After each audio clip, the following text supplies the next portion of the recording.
How many attempts have there been to decode Fight Club on the internet? It seems every thinker has been dragged into the ring. It's a representation of Nietzsche's will to power, some say, Heidegger's being toward death, Jean-Paul Sartre's freedom.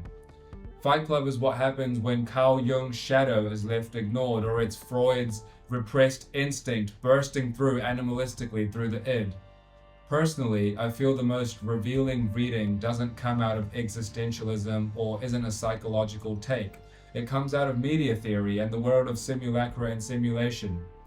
Baudrillard, his chapter entitled Absolute Advertising, Ground Zero Advertising in particular, isn't just resonant with the movie Fight Club, it is the film itself. Rewatching the movie for probably the 8th or 9th time in my life, I realized it's a world that just echoes his ideas from start to finish. If Avatar was the death of the real, Once Upon a Time in Hollywood illustrated to us the death of time. In Jurassic Park, we saw the death of birth. Fight Club is the death of pain. Let's get into it.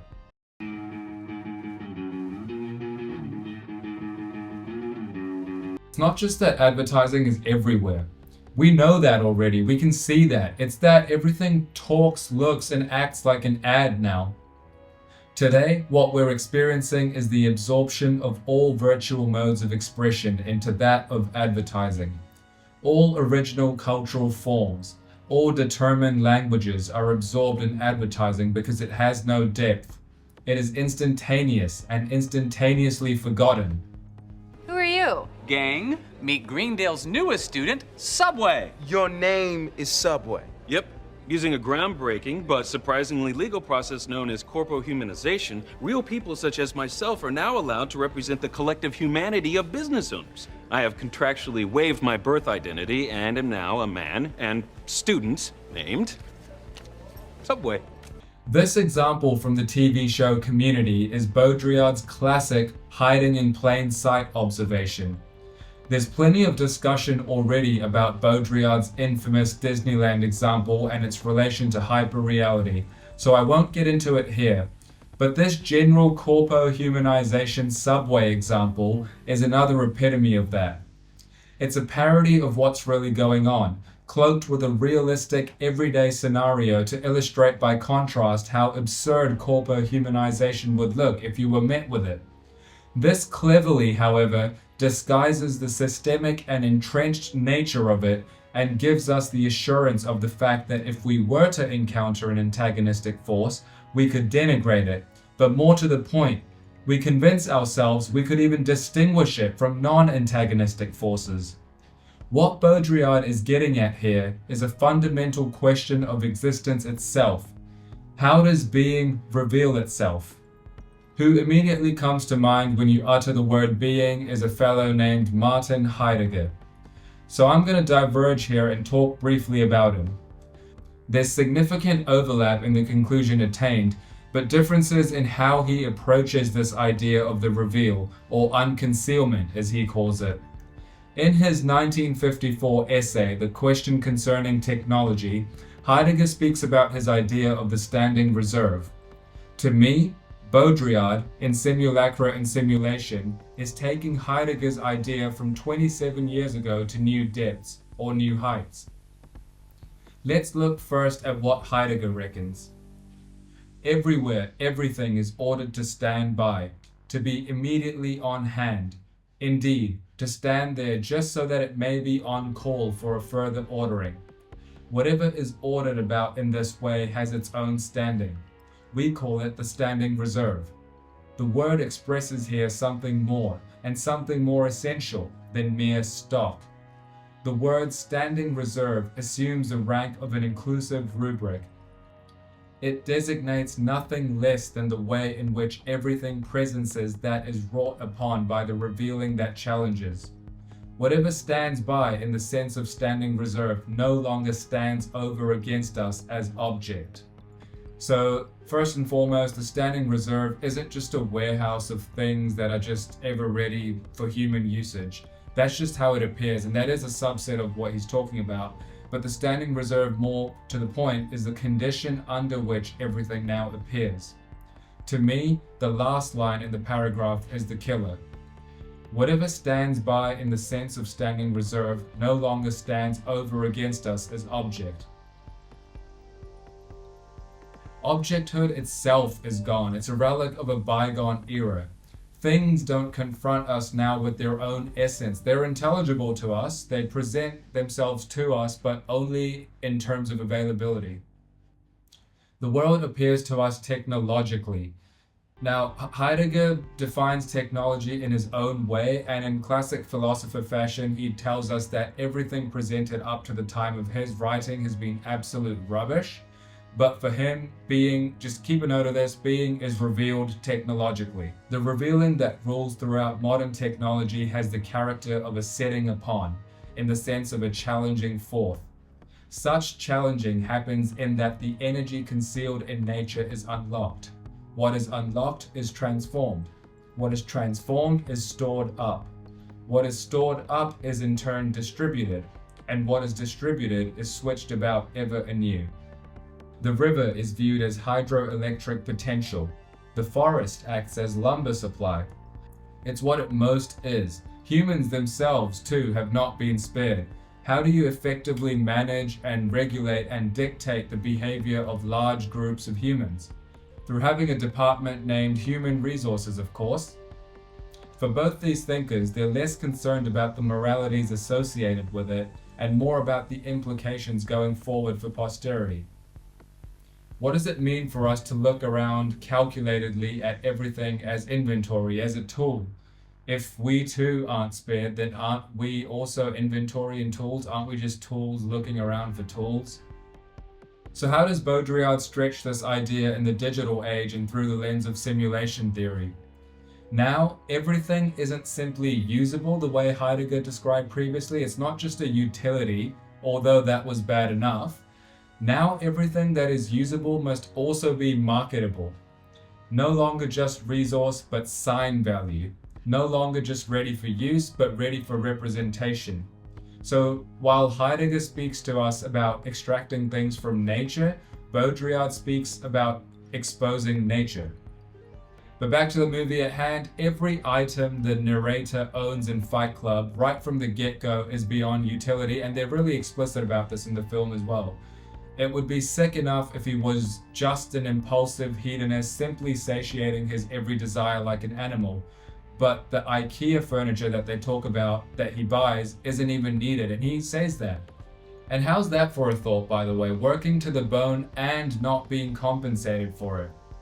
Sacrificing your self-worth every day and not getting any reward, just palliatives. But who can say these things better than Tyler Durden? We've all been raised on television to believe that one day we'd all be millionaires and movie gods and rock stars, but we won't. The narrator tells us that he isn't simply aimlessly stockpiling these things for status. They mean something to him, or at least they ought to. They prove his existence. Once again, this kind of illustrates the jump from Heideggerian thought in the first half of the century to Baudrillard closer to the end, where being was once treated as an object for use, as a resource. Now it's being treated as a source of representation. All this furniture must signify something, right? Right? I don't know, it's just when you buy furniture, you tell yourself, that's it, that's the last sofa I'm gonna need. Whatever else happens, got that sofa problem handled. I had it all. I had a stereo that was very decent, a wardrobe that was getting very respectable. This is a pervasive phenomena. All modes of expression, or any cultural output at all, have been subsumed by that of advertising. The self-preserving instinct of a cultural output relies on impact. Its impact relies on it being related to as one relates with an ad. It attempts to convince you. The thing doesn't simply operate by its own internal logic. Its internal logic has been eviscerated in place of being a pitch that you either buy into or not. Now, given that Brad Pitt's character has this down to a science, he speaks in perfect brand language. Fuck Martha Stewart. Martha's polishing the brass on the Titanic. It's all going down, man. All the ways you wish you could be, that's me. How many millions of t-shirts have those phrases been printed on? In classic simulacra and simulation fashion, Tyler Durden must recruit his minions into his Project Mayhem cult with seductive anti-consumer gospel. Not the car you drive. Not the contents of your wallet. You're not your fucking khakis. What's the thing that they're all reeling from? What's the thing that has the majority of men jaded and disillusioned? What is the cause of all this? Milk that to your advantage. Another angle to the absolute advertising theme that Fight Club is shrouded in, these men are participating in a supposedly underground club. If you're watching this video, you've heard the first rule of Fight Club repeated and repeated to death. You've probably seen it in meme format, viral, reels, everywhere. But the first task given to them is to go start fights in public. This pays homage to the principle that advertising's logic of visibility manifests itself through the paradox of the invisible or the secretive or the furtive. The sacred and private must necessarily spill over to the societal sphere. Once again, all virtual modes of expression absorbed into the form of advertising. Or, as Baudrillard himself says elsewhere in the same chapter, a sociality everywhere present, an absolute sociality finally realized in absolute advertising, that is to say, also totally dissolved, a vestige of sociality hallucinated on all the walls in the simplified form of a demand of the social that is immediately met by the echo of advertising. We laugh at people every day who do silly things on the internet for attention and have developed their entire personality around this need to be liked. We diagnose them with equally silly disorders, saying they have textbook this or classic that, but self-improvement, self-destruction, capitalism, anti-capitalism, spirituality, religion, music, none of these purport their own grammar anymore either. Once we reach absolute advertising or the absolutization stage of advertising, the only grammar that remains is the grammar of the commodity. It's the medium of existence itself now. Commodities, formerly known just as objects or non-living beings, are trying to convince you that they exist and they want you to pick them up and engage with them like a baby.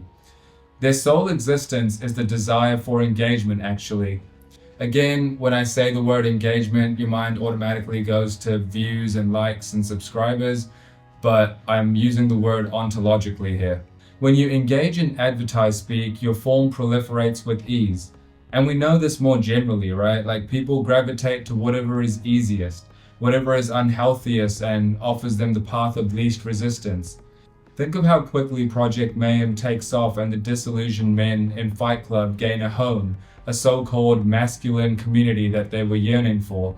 But if masculinity is serious about itself and rigorous as an idea and a concept and has a high noble worth, which it does, surely the initiation into the group would be more rigorous than a token gesture of masculinity the way we see in the movie. Blood, bruises, burns. Think of how a psychopath imitates competence rather than embodies competence. That's Baudrillard's take on advertising. Now, before the libtards start getting excited about me denigrating Tyler Durden, just make sure you look like that, act like that, can lead a cluster of men into battle before you criticize. The point is, it's not Tyler that's the psychopath, it's advertising.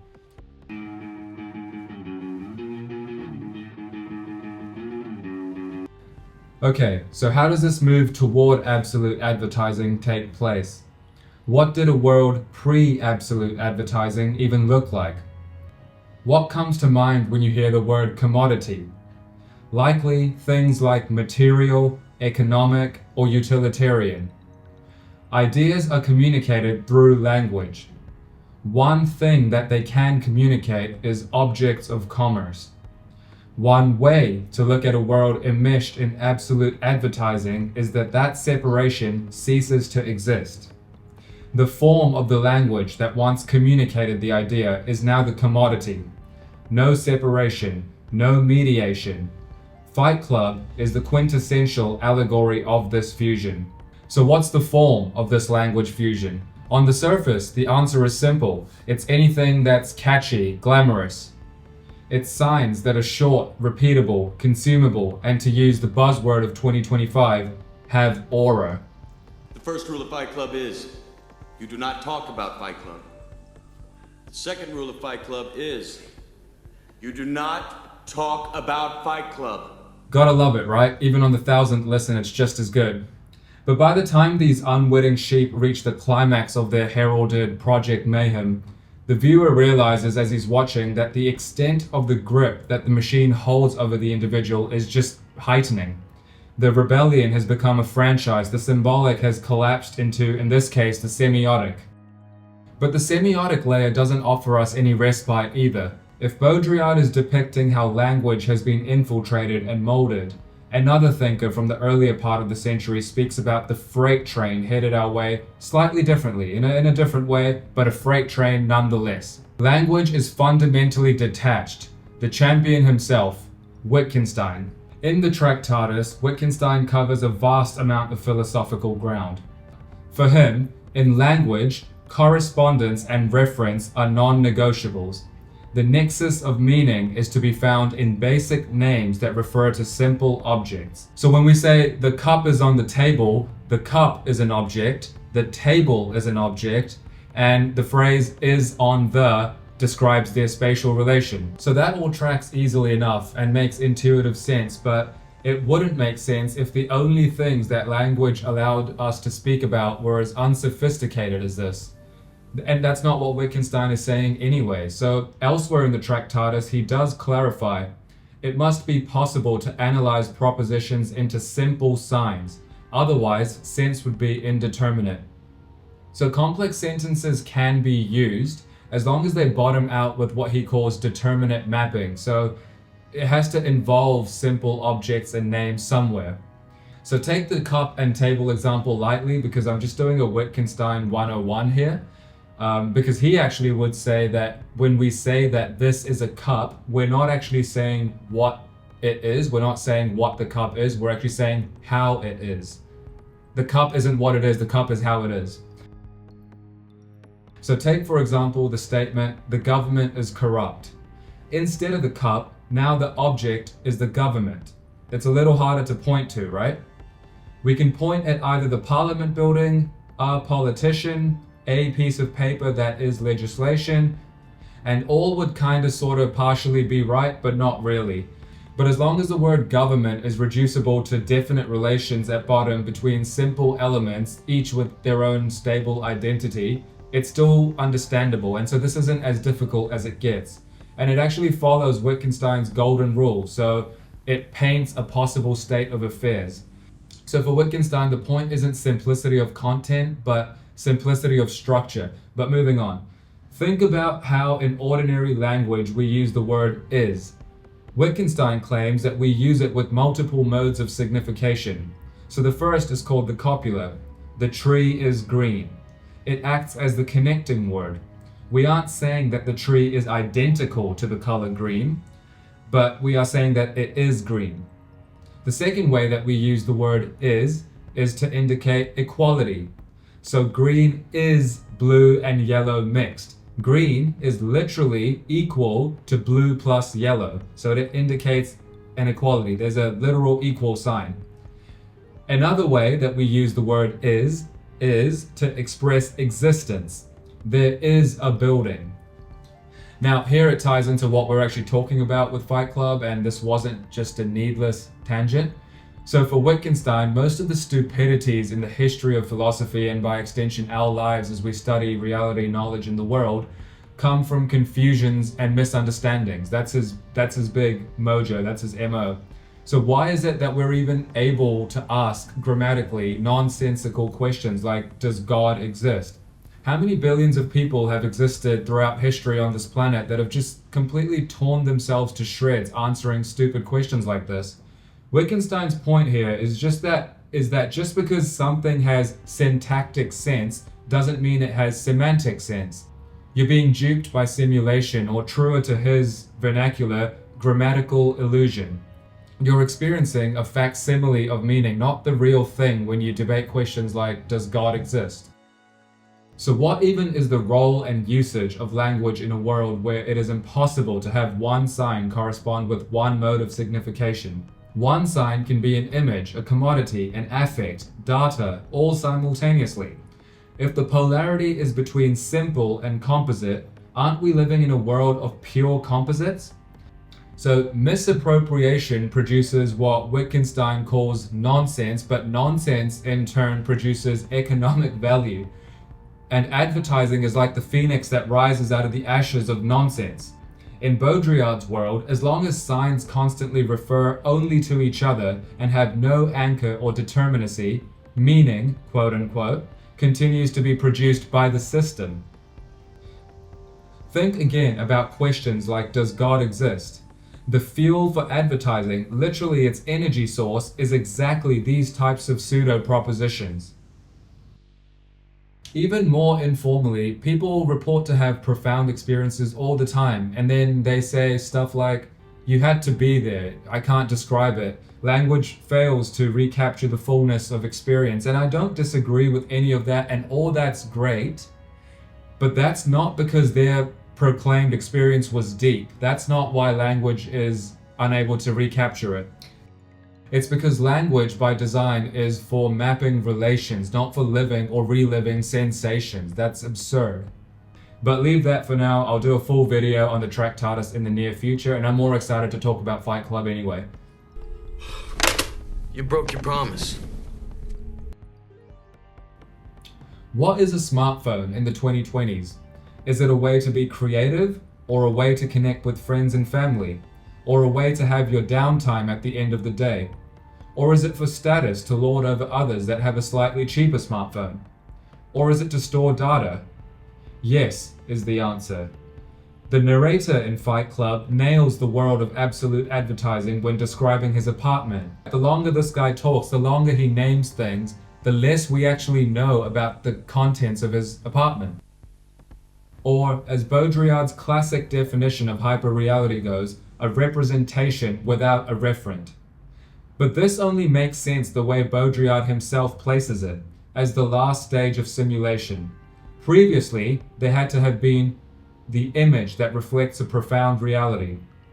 Because we believe that at some point in history, representations did have actual reference, we can even comprehend in our brains the idea that there exist representations without reference, only through contrast. Tyler Durden is this final stage of simulation. He is the hyper-real representation without a referent. Immediately, you might think, but isn't he representing manhood? Isn't he a representation of something real the way a portrait painting represents an actual person? He isn't. He's an image of what was once real. Men can't exist in that form anymore. But that isn't even the point. That image of the so-called real man, the disheveled, rugged, uncommodified, and radically free powerhouse, is itself a product of representation. Do you see how deep we are in this? There isn't some pre-symbolic, rugged masculinity Tyler is tapping into. He's not representing men as such, but the idea of real men that advertising itself constructed. Do you see how deep we are in this? Also, in the film, his character is literally a hallucinated copy, so that's a nice touch as well. Side note, of course there are other factors contributing to our understanding of what constitutes a real man, but this video is about advertising and Fight Club, so we'll keep it just to that. To just state the obvious for a second, the intersection of broken linguistics and a monstrously consumerist society can't bode well for a generation of directionless people.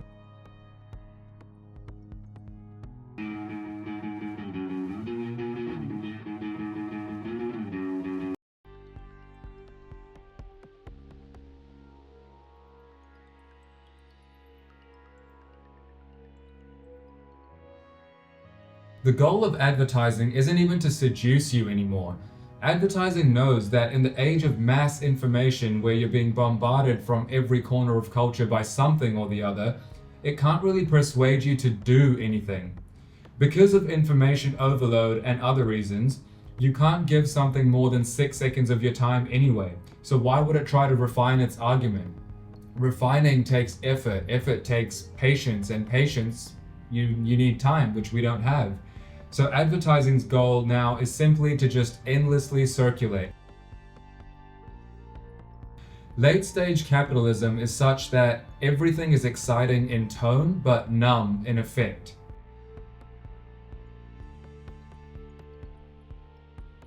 Everything we buy feels like deja vu as well. You're going through the motions you've been through, even maybe when you haven't.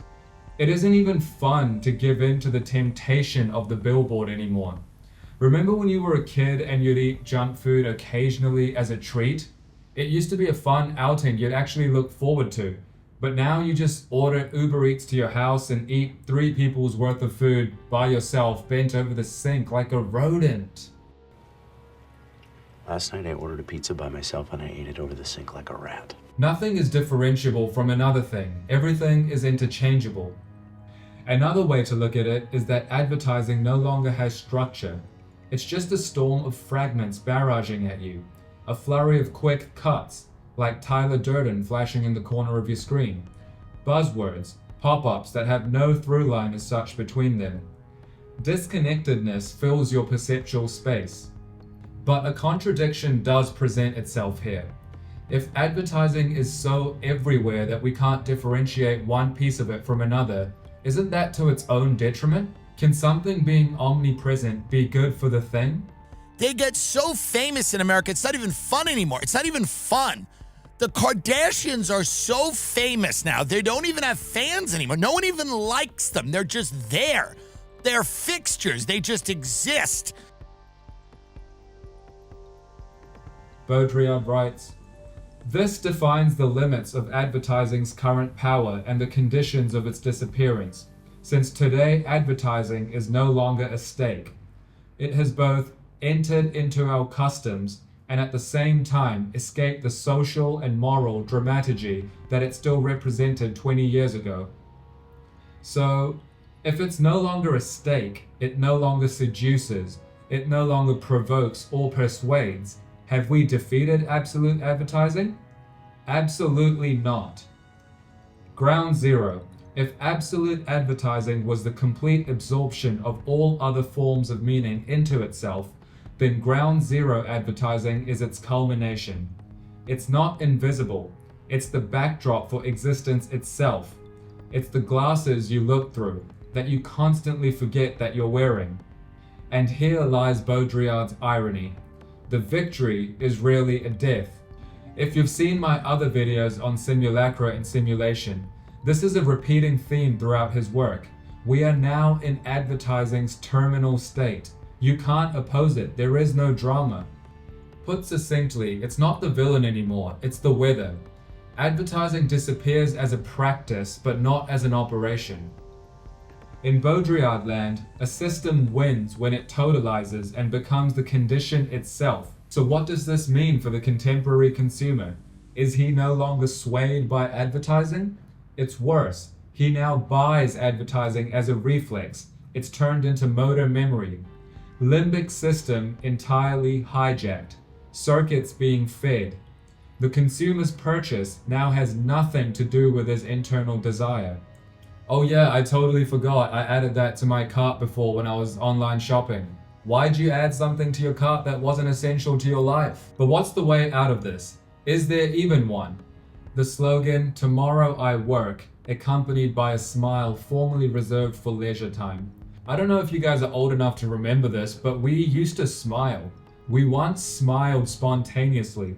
That seems redundant to say. It's a tautology. A smile is inherently or instinctively spontaneous. It's something that happens, something we do to signal joy or relief. And now the smile is tied to economic performance. It's kind of mandatory to smile at work as you walk in.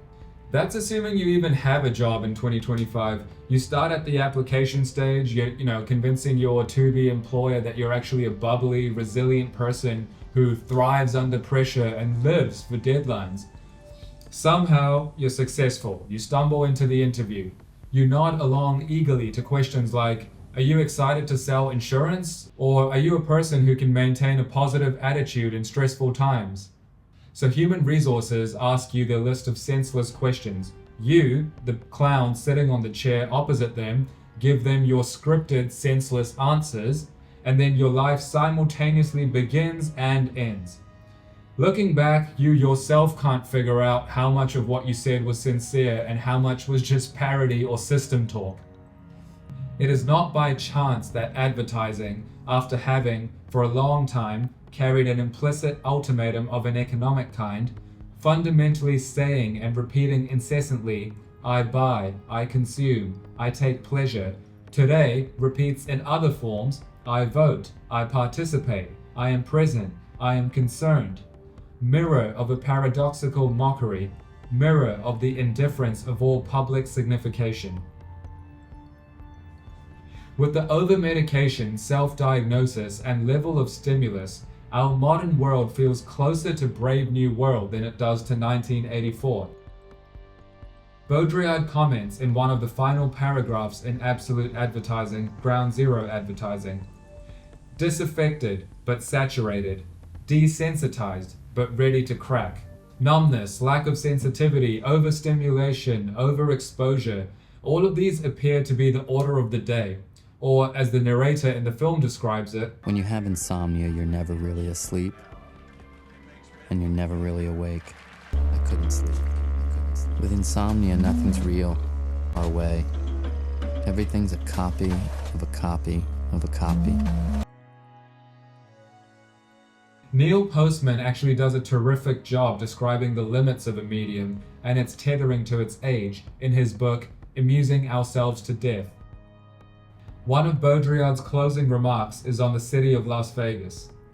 When one sees Las Vegas rise whole from the desert in the radiance of advertising at dusk and return to the desert when dawn breaks, one sees that advertising is not what brightens or decorates the walls, it is what effaces the walls, effaces the streets, the facades, and all the architecture, effaces any support and any depth, and that it is this liquidation, this reabsorption of everything into the surface that plunges us into this stupefied, hyper-real euphoria that we would not exchange for anything else, and that is the empty and inescapable form of seduction. So what happens when a whole city is the surface? There isn't a superficial element to it that is the veneer and an underlying depth that we have hidden from us. The city is only surface. Think of the folklore, the myth that surrounds a place like Vegas. The ads it purports aren't for the products themselves, it's for the city. Sin City. Yes, if you answer yes to the prostitute ad, a legitimate business deal is conducted, but that product is only the byproduct of the all-round spectacle of Vegas. The spirit of Vegas, if you'll allow me, is what, like the line before reads, plunges us into this stupefied, hyper-real euphoria that we would not exchange for anything else. And that is the empty and inescapable form of seduction. Vegas is so good at being Vegas that it actually mythologizes pure surfaceness. There's no deception here. They're telling you what they are, and we're paying money to go there. Like these three legends, you may come out of there completely ruined, disheveled, clueless. We paid money for this. We took time out of our working busy schedules, and what even happened last night? I guess we'll never know. But like I keep saying, we thank Vegas for this. It's not so bad. You lost money, you're filled with shame, and you got groped by a stranger. I mean, that's Vegas. You nailed it. What is forgotten? What is regretted? What wasn't deep? What wasn't meaningful? These are all things you tip your hat to the city for. I guess as long as the dissolution of meaning is a spectacle, we salute it. To a night the four of us will never forget.